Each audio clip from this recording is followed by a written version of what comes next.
कविता, जरा जल्दी करो, कहीं मोहन उठ ना जाए।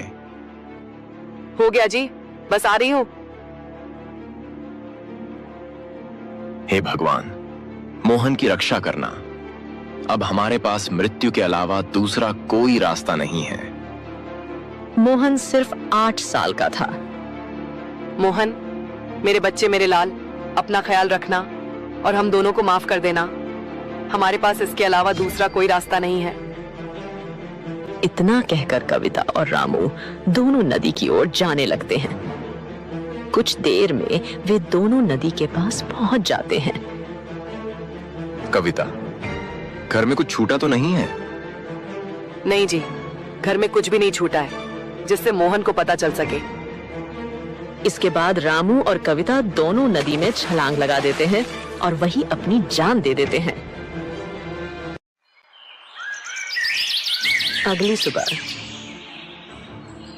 माँ, ओ माँ, कहाँ हो? चलो मुझे जल्दी से खाना दे दो, बहुत जोरों की भूख लगी है।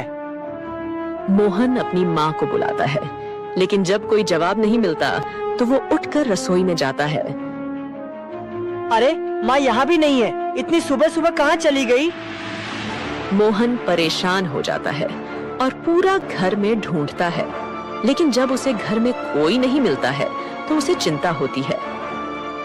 इसके बाद वो पड़ोस में जाकर अपनी माँ के बारे में पूछता है।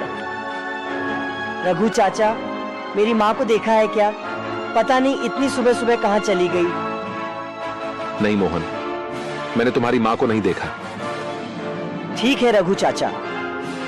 मोहन उदास होकर अपने घर लौट जाता है और आंगन में बैठ जाता है। पता नहीं माँ और पापा दोनों कहाँ चले गए। मुझे तो बहुत डर लग रहा है। हे भगवान, रक्षा कर।